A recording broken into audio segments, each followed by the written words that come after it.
Well, tonight, what I'm going to be talking about, the title, what I have here, is called Spiritual. And I found a picture of kind of like angels and that's kind of a scary angel fighting, but it's just kind of a picture of the spiritual realm or spiritual beings. Can anybody tell me, well, let's see here. Yeah, how would you define spiritual? What would you say is something that is spiritual? Would you, in talking about things like, like spirits, things that are, yeah? You can't see them or touch them. Okay, you can't see them or touch them. Okay, right along the lines of that. Okay, before I actually get into defining what spiritual is, I saw a movie once a while back, and it was a ghost story movie. Does anybody like ghost story movies, like kind of scary movies a little bit? Okay, I'm not going to tell you the title of the movie just because, some people may find a certain movie offensive or not, so I'm just going to leave the title out. But I'm just going to kind of give you an idea of what this movie was like. And I was thinking this last night when I was putting this together, about talking about the spiritual beings and all that. There's a story, a family lives in this house, right? And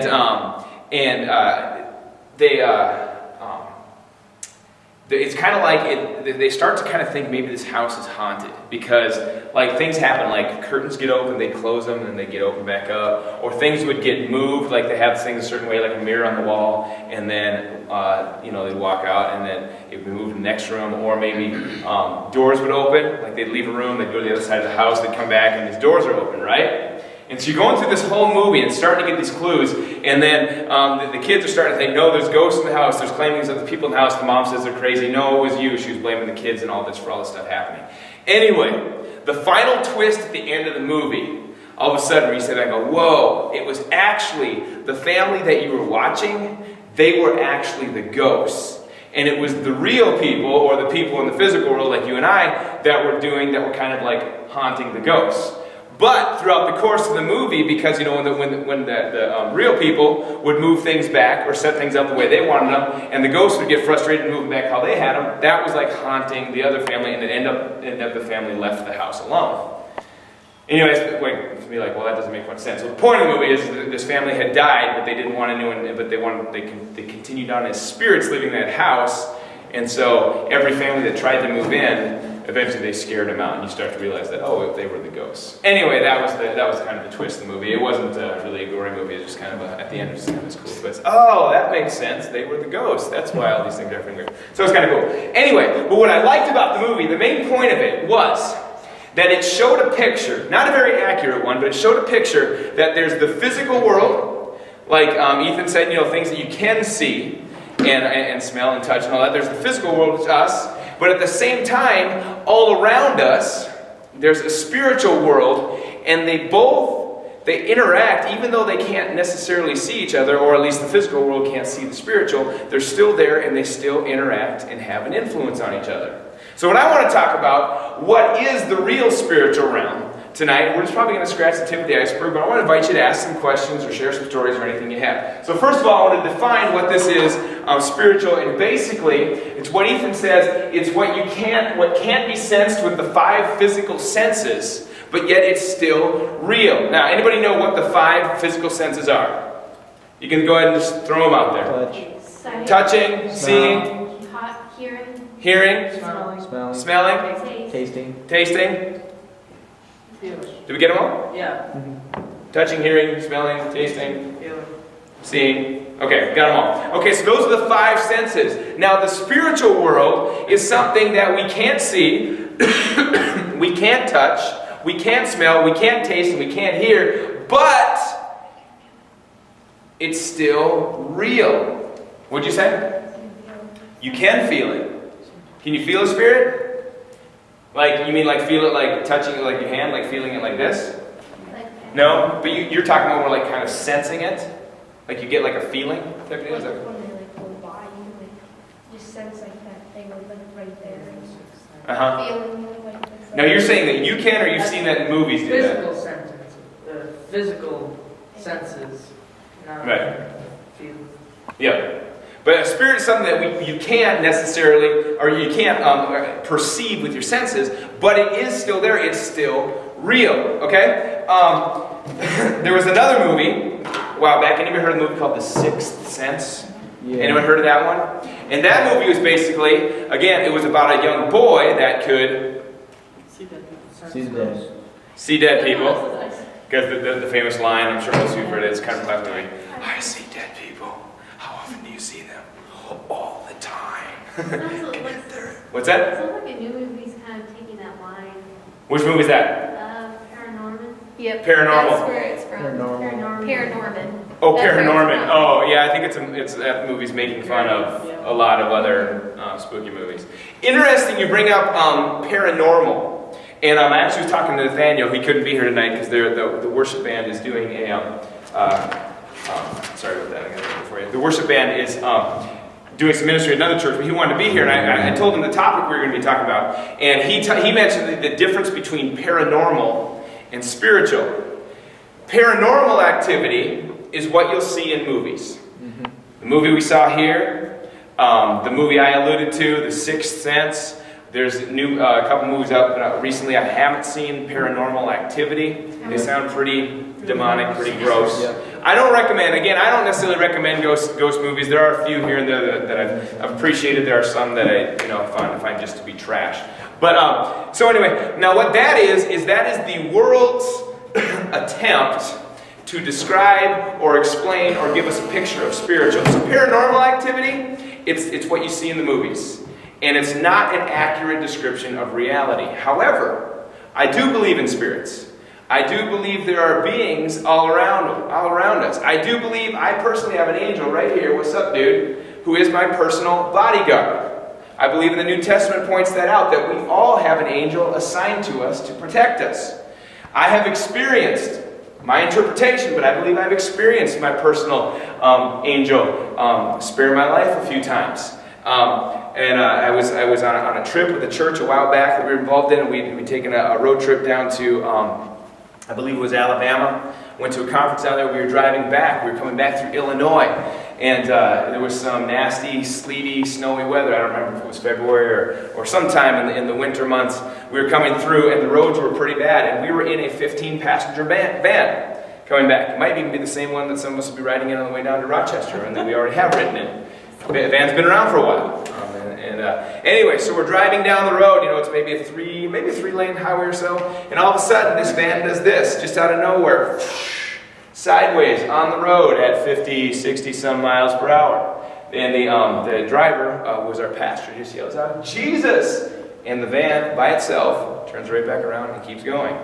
We saw that side of the road. Personally, I believe there were, I don't know if there were 15 of us, 10 of us or so in the van, but there were 10 angels with us. And I'll always look back at that as that was a day my life was spared. There's no explanation for it. Now, some people would step back, and we'll talk about this a little bit. Those explain coincidence, lucky. You know what? If you want to give credit to an angel, go ahead. But you just got lucky on that one. Some people don't believe in a spiritual realm. I do.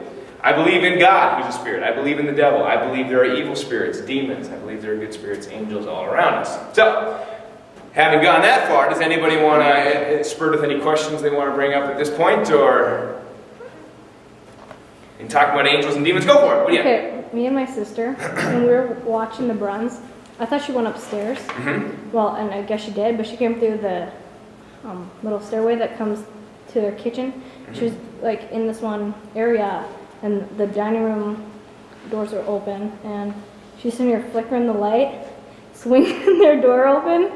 I was like, oh my god. But also she walks out. I'm like, don't do that ever again. This is an old house. So I was like, oh my gosh. So you thought you were experiencing a spirit, but it turned out that was just it was pretty creepy. your sister who was just being creepy. Okay. All right. Awesome. Okay. All right. Let's see here. Now, faith. Faith is, and I want you to grab a picture of this, what faith is. Faith is when we act, or it's an action that results from believing in things you can't see or sense. Okay? And the verse here, Hebrews 11:1 says, faith is the confidence that what we hope for will actually happen. In other words, it hasn't happened. We believe that Jesus will return. We believe there is a heaven if we stay faithful to Jesus, that there's a heaven awaiting us, and it's the assurance about what we cannot see. That's why for believers, most of us, we aren't afraid of things like dying because we believe that even if we do die, we have eternal life waiting for us. Now, faith is anything that we do in response to something we believe in that we can't see. Does that make sense? Now, if there was a baseball, if say Isaac, do you play baseball, Isaac? You do. Say Isaac, whatever, didn't like me, or maybe he just thought I was looking, and he's away off, and he throws a baseball at me as hard as he can. Maybe he thought I was going to catch it, and all of a sudden I see this baseball coming at me. What am I probably going to do if I didn't have a glove on? Duck. I would probably duck. Thank you very much. But that is a response to something I can see. Okay? So that's just a normal reaction. Okay? Now, if I was walking through a forest, and I heard off in the distance a bear roar at me, what might I do? Run. I'd probably run. I hear that's not the smartest thing to do, but that's probably what I would do anyway. I'm Well, pretty then you athletic. run towards it. Run towards it? If running away isn't the smartest thing, run towards it. I could, and you never know. I guess what I hear that a brown bear, the brown or black bears, they're basically the same thing. They're typically smaller than human. They're nasty looking animals, though. Have you ever seen one? I've seen like the ones that have been shot and they'll stuff them like up at the shields and stuff. You go look at those things up close, they are just gnarly, I wouldn't want to mess with one. But I hear what people, don't quote me on this, don't blame me if it happens to you. But what I've heard is you are to act bigger than them. So I would probably put on my best roar and try to scare that brown bear if I could. Yeah, but don't do that to a grizzly bear. They would attack you. That's right. A grizzly bear, no matter how much we act, we're probably never going to look bigger than a grizzly bear. So you're supposed to go into the fetal position and just you play dead with a grizzly bear and hopefully it gets bored. Typically, grizzlies don't. I shouldn't say typically. I don't think there's really any proof that a grizzly bear hunts a human as food. So if you play dead, the only thing is if you're alive, it might try to kill you for fun. But if you play dead, it would lose interest in you because it's not going to eat you. However, it's not common, but it is possible sometimes a black bear or a brown bear will hunt a human for food. So, anyway, just food for thought. Either way, I hope you have food for thought. Either way, I hope you never experience a bear. However, if I heard that bear roar, I would probably take off running. Hopefully my car is close by, I can get in the car, and hope my car was strong enough to hold off that bear. Anyway, but that would be a response to something I can hear, so that's something still in the physical realm. Okay, now, if I were walking into my house and I were to smell food in the kitchen, and I was really hungry, what do you think I might do? Go into the kitchen. Walk, turn, and head into the kitchen and grab something to eat. But that again is a response to something I can smell, so it steers something in the physical realm. Now, throwing this back at you because I really want you to understand what faith is. None of those things are examples of faith because those are all responses to things that we sense in the physical realm. Give me an example, now that I've given a few for you, of natural responses. Give me an example of something that someone does in response to something they can't see, smell, touch, taste, hear, all those type of things. Yes? Most of the time when people see stuff like that, they get really scared. Mhm. Try to get away from it. Right. But again, they're seeing it. Well, no, they don't really see it, but I guess they can see what it's doing. Mm-hmm. So give me an example, something people do that's a response to something they believe is there, but they have no proof from their senses that it is. Yes? I'd still be afraid. What's that? I'd still be afraid because it's an unknown being, or they just, okay, this is highly unusual. Yep. But still, is it resulting from something they saw or heard? No, they just know somehow. Okay, give me an example. When is it? What's an example? Wait, I'm not really understanding what you're. Okay, say there's a demon who's kind of stalking you. Okay. And you know that demon has possessed you. Okay, so there would be times where somebody might be afraid of because they could sense a presence, not with their five senses, but with just kind of inside of they sense a presence of a demon. Is that what you're saying? Okay. Give me another one. What's an example? Actually, this actually happened. But, Okay. So there's this basketball team in a school, and they pray that God will help them with their basketball game, and they don't know. They never. That's just faith that even though they pray, they may or may not be helped, but God may help them and they did win their game. Okay. Well, I think just right there what you said, pray. I coach soccer for the Hillcrest girls. Before every game, that's one thing we do. Every game we stop and pray. Now, if there's nothing listening, if there is no spiritual realm, that's a stupid thing to do. But we do it because we believe that even though we can't see God, smell God, taste God, touch God, or hear God with our physical senses, we believe He's there, and that's why we stop and pray. We ask for His blessing on what we do, for safety, for good attitudes, and to do our best. Help us do our best. Okay, so that's one thing we do. I got another one for you. I was wondering if anyone's going to go here. Young person is lying in bed at night.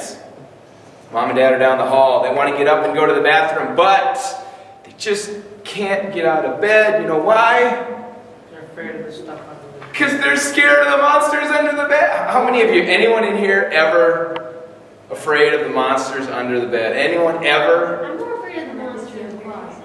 The monster in the closet, there we go. Anybody ever when you were younger know there was a time where you had to force yourself to get out of bed because you're kind of afraid of E.T. It's okay to be honest. I was at one point, you know, back when I was like, I don't know, 23 or whatever, you know.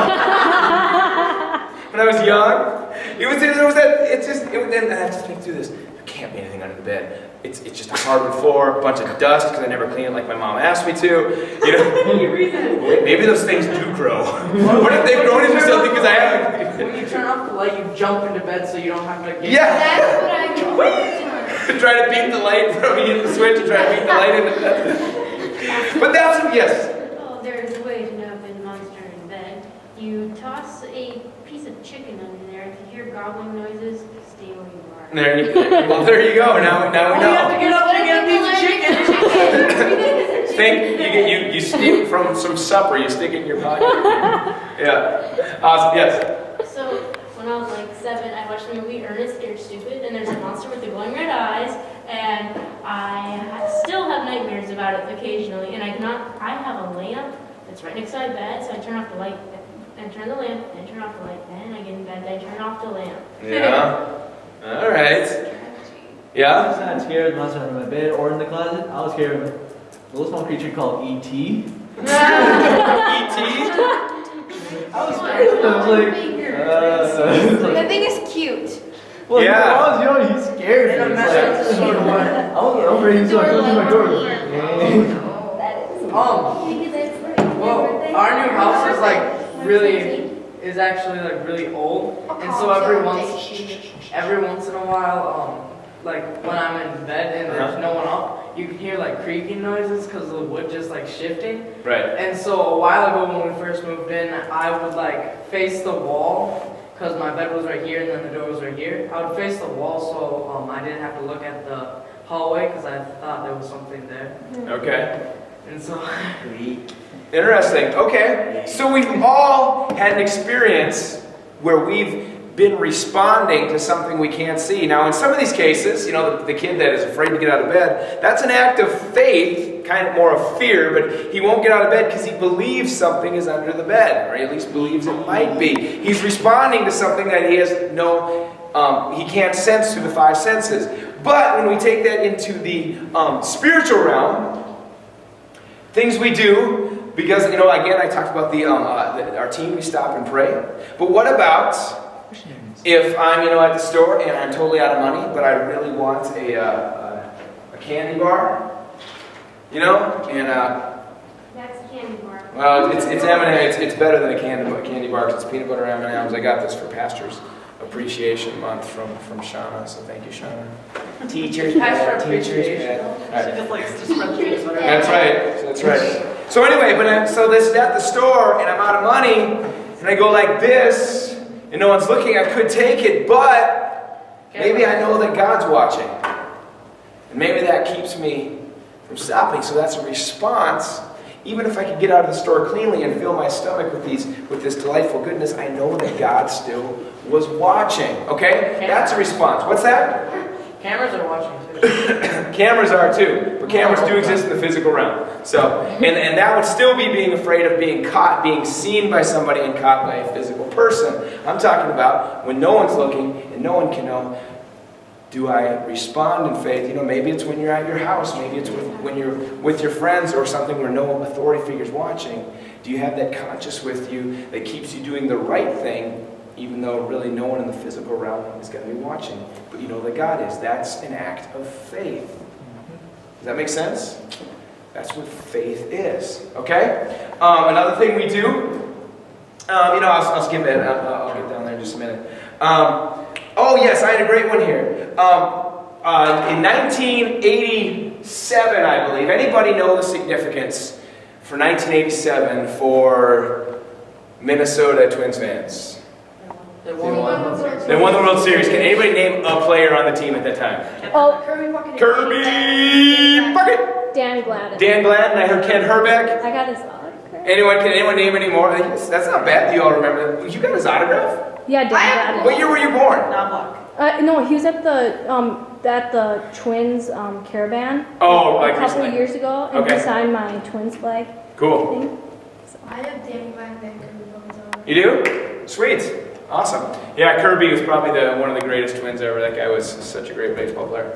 Anyway, speaking of baseball, the Yankees are playing right now in a very key game tonight. Hoping that they lose. Yeah, unless you're a New York Yankees fan, to the Oreos. The Oreos, yeah. the good and yummy delicious Oreos. All right. Anyway, so I'm not keeping track of that though because I'm staying focused on my job here. But if they do win, though, it's to Detroit.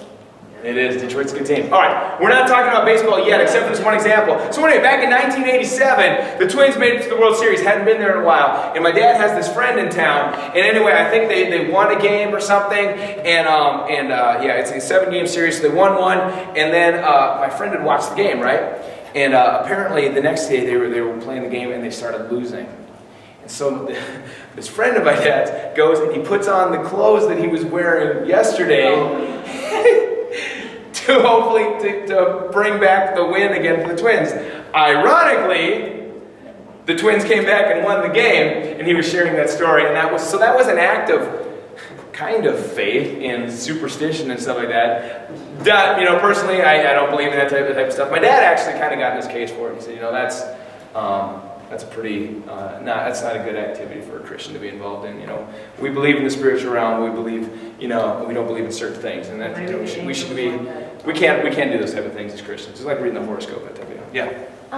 There's like that movie. It's called like Angels in the Outfield or something. Yeah. And Field of Dreams. No, Angels in the Oh, it is. Okay. Oh, okay. That's a really good. Oh, yeah, right. Okay. So I haven't seen the Field of Dreams. Angels are like helping this baseball team win, and only this one kid can see them.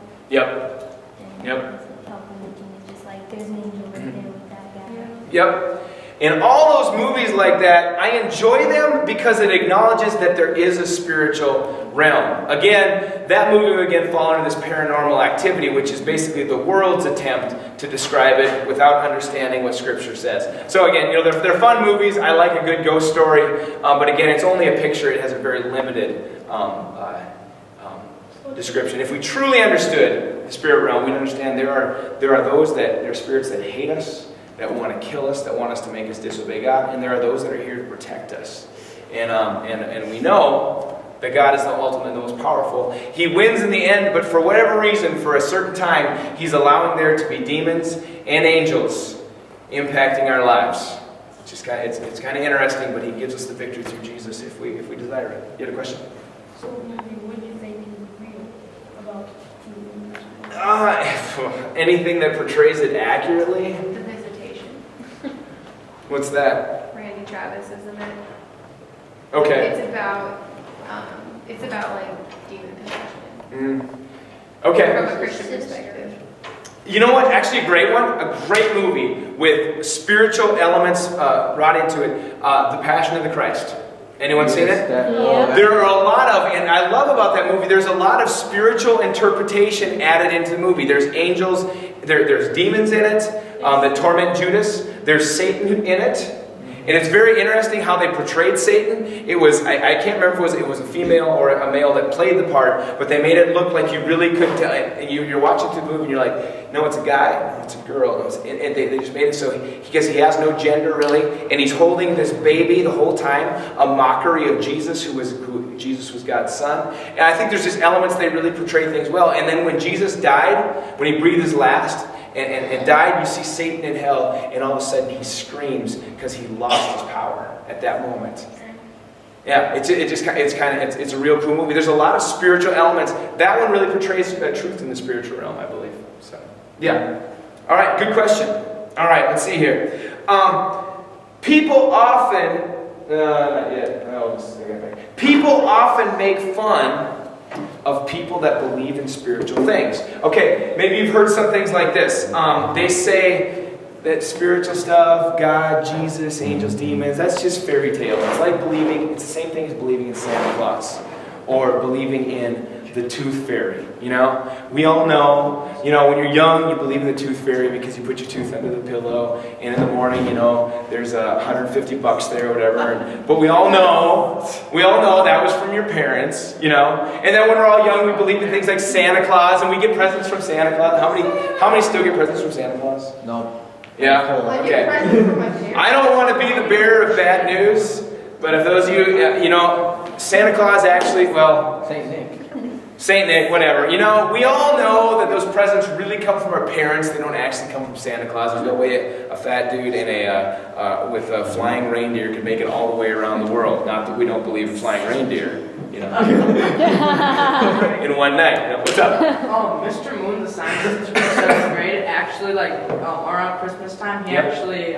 dressed up as Santa? What? No, he actually tells us that he's not real and scientifically proves it. Oh, yeah, scientifically proves it because measuring all the chimneys and realizing that. No, there was a magazine article about it saying that at the speed he's going, and if everything actually could do that, there'd be no way he could even make it around the world. Oh, okay. Or if he was going fast enough to do that, he'd disintegrate right away. Oh, okay. And he'd never have any time to get out the ho ho ho. He'd have to do 15 billion houses in that time. He did 3. Oh. All right. My mom told me Santa wasn't real when I was 5. What's that? My mom told me Santa wasn't real when I was 5. She on did. Christmas Day. But you're still. Oh, really? How was that for you? Yeah, she cried. I was 9 and I was very upset because I really didn't believe it. I can't believe you make At 9? At 9? And you cried and you thought it was just fine? I didn't cry. Well, I also found out that Easter Bunny and the Tooth Fairy are not real, so it's kind of a triple whammy. Yeah, it's kind of crazy. But anyway, a lot of people. Yes. Someone at the door. Okay. Are they needing you to go or just saying hi? Hey, let them know they are welcome to come in and pull up a chair and sit in on the rest of it. Just, they know that. Okay, so a lot of people. Okay, I have a few more minutes that I want to talk, and then I'm going to do this little small group thing here with you. A lot of people will make fun of people for believing in these things, call it like fairy tales or something. Okay, some people will say that believing in God is like a crutch. And we talked about this, actually I talked about this with Nathaniel a little bit, like maybe I'm going through a hard time, or maybe I'm sick. And so what I'll do is I'll say, oh, you know what, but God's going to get me through it. And a lot of people will look down on that and say, well, if you just need God as a crutch to help you through this, go ahead. The rest of us that don't need that, we're strong enough just to wait it out and understand that we'll get better on our own. Okay? The kid just, language arts, just doesn't think that it's important to believe in God and read the Bible. Yep. He doesn't believe. Yeah, it probably is. And that's the difference. Most people want to rely on their senses. If I can't see God, smell God, taste God, touch God, whatever that other fifth one was, hear God with my ears or whatever, why should I waste my time believing? It'd be stupid to do that. A lot of people say it's pointless to believe in something outside of the natural world. Okay? Let's see here. They say that believing in God is just a way to deny a reality. It's like maybe a way to bring meaning to a bad experience. Like if a parent was in a car accident and they died, and then I say, well, God has a plan in it all, or whatever. They say, well, that's just a way to deny reality. You just don't want to face the facts that life sucks, that it's pointless. And if there is a God, he's just a big cruel guy looking down and laughing at us. That's what a lot of people's attitude towards it is. Whereas those of us with faith understand, hey, you know what? None of us are going to live forever. We're all going to die at some point, but I will be reunited with my parents. one day that passed away. Okay. Now, and a few people too, and you'll probably hear this one at some point. A lot of people say God is just something that people use to control other people.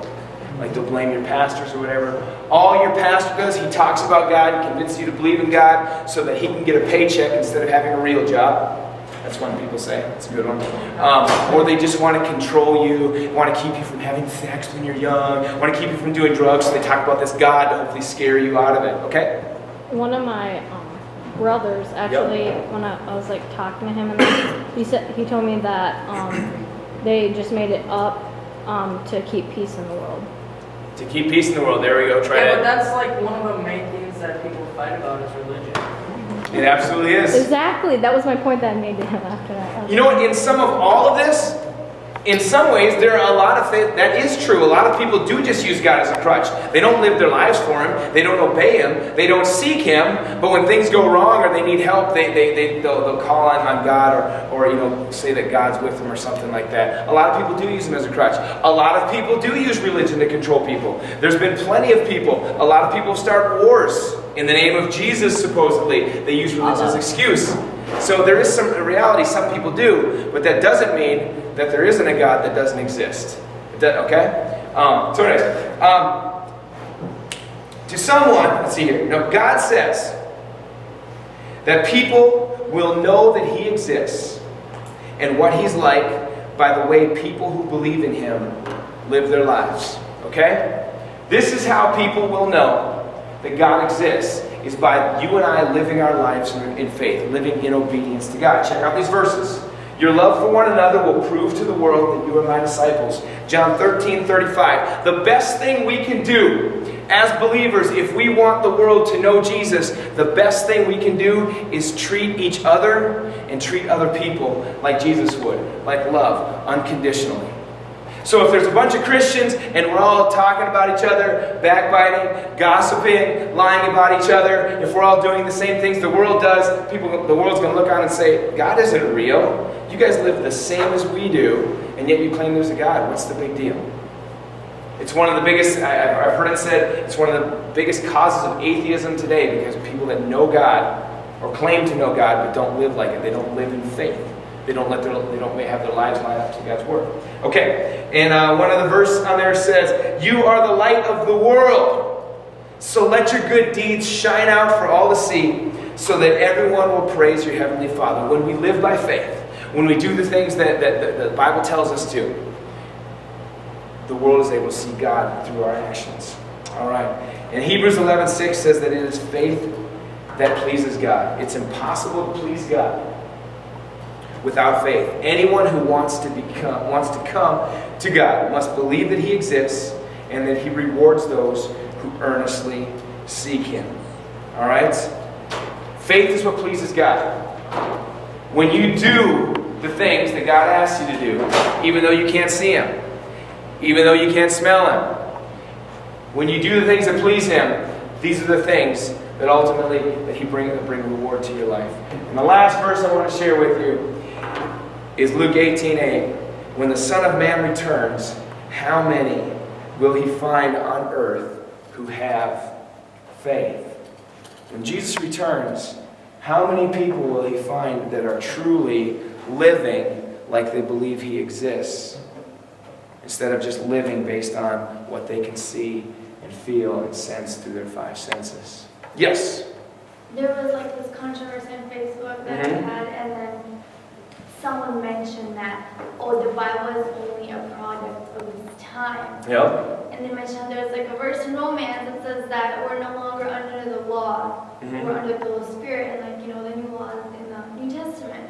And then that's kind of where this verse comes in. It's like, although we're not living by the Old Testament anymore, but we're living by the New Testament, just because the world has changed, and just because there's not a third part of the Bible saying how the world is. Yep. But that's where faith steps in, and that's when the Son of God comes. The person on Facebook was saying how, oh no, God's just gonna make fun of you because things changed since the Old Testament changed, the New Testament changed too, and that's what the world is now. And now, even different. And that's where that faith comes in. Yep. That we need to remember that the Bible is that's legit. Yes. That's what you need to follow. Yep. And like God's not going to make fun of you that, oh, look at you, you're following the Bible. No, Yep. times have changed. Yep. There's a lot of things right now. I guess there always is, but a lot of Christians questioning things like hell. Does hell exist? You know, they're saying, oh, the Bible, it says that stuff in the Old Testament stuff. Things like homosexuality, people questioning, God loves everyone, He accepts everyone like that. There's a lot of things that are under attack, and a lot of the church is going away from what the Bible teaches and embracing what feels good, what makes sense to our natural senses. The challenge I want to put out here for you, we're just going to take a few minutes, spend in worship before we end, is worship. Like you believe, it matters to someone that we can't see, hear, touch with our five senses. Worship in faith. Worship can be honestly, if somebody wasn't a believer in the spiritual world and they watched people worshiping, they'd honestly think we're a little weird. I mean, when we close our eyes, raise our hands, saying things to "Your love never fails."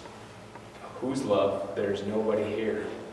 But we worship out of faith. It's an act of faith that we do. We believe that God's listening, that God desires to hear our praises. Another act of faith we do is right here. The bread and the juice that represents the body and blood of Jesus. We believe not only did He die, that He rose again, and we take this. He said, "Do this, remembering until I return." There will be a day when it'll be the last one that we take together with Him on the wedding, called the wedding night, when we're all in heaven, with Jesus. And then another thing that we do out of faith, we give our offerings. It's out of faith, believing that God is seeing our act of our sacrifice we give to others, and we believe that our giving is meaningful.